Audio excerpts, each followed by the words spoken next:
Hello, and welcome to another Rouge unit of the week. Today we're taking a look at the Tankodesantniki. So the image of Russian infantry riding tanks into battle isn't just to give the tank added armor or just for propaganda purposes, but was an actually employed tactic used throughout the Second World War. The idea is that tanks are very blind and they do require infantry support, but sometimes infantry is a little bit too slow when they have to march to the battlefield. So having them ride with the tanks and then dismount once they get close towards the action is more ideal, as the infantry, usually armed with submachine guns, can protect the tanks from enemy infantry anti-tank fire as well as other sorts of anti-tank fire such as hidden anti-tank guns. There's a rather big downside to all of this rather, and that's mainly for the infantry, is that when you're an infantryman riding on top of a tank is a rather big and loud target. It's going to draw a lot of fire, and you're not really that protected when you're just on top of a tank.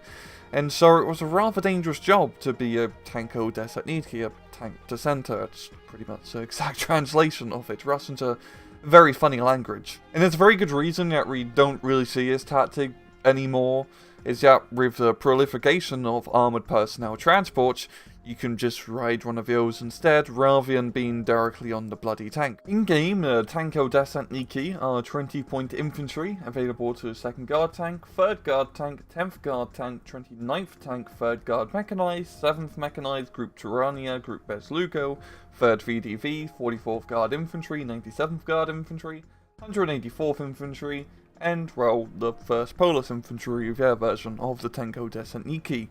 And, well, it has 2 weapons. The weapon loadout is pretty straightforward, as it's a bunch of submachine guns, as well as a few Molotov cocktails for good measure, meaning they are pretty scary CQC troops. Down to the miscellaneous stats, it's an 8-man team, with good optics, very good stealth, and heavy cargo space.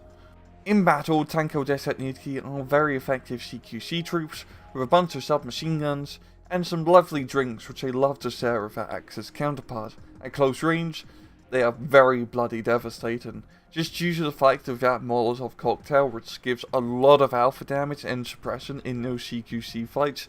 It really does give you the edge over just having only SMG armed troops. And even though SMG armed troops can be pretty effective, especially when you're fighting in forest fights, where it really comes down to who can throw a satchel charge or gets a flamethrower off, the Molotov really evens the playing field in that regard when fighting pioneers and stern pioneers. What made Tankodesantniki pretty interesting though, and even more useful, is actually their transport option, as you have a choice of either taking them in an M2 half-track or an M2A1 half-track.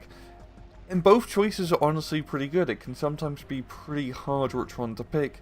In some divisions, you're pretty much forced to take one over the other just due to availability limitations, but if you're playing a more regular tank division where it's not so much the case, you could really argue both are very useful. The M2 half-track is free and is also armoured, which allows you to get rather close into enemy infantry positions and unload on their face and chuck a few Molotovs their way. Well, the A1 can also do the same thing, but at 10-point price, does pretty much increase the squad by 50% when you need to buy them. So it can be a bit difficult to justify it. But at the same time, you get an armoured 50 cal transport, which is not bad. 50 cal machine guns are pretty effective in SD2.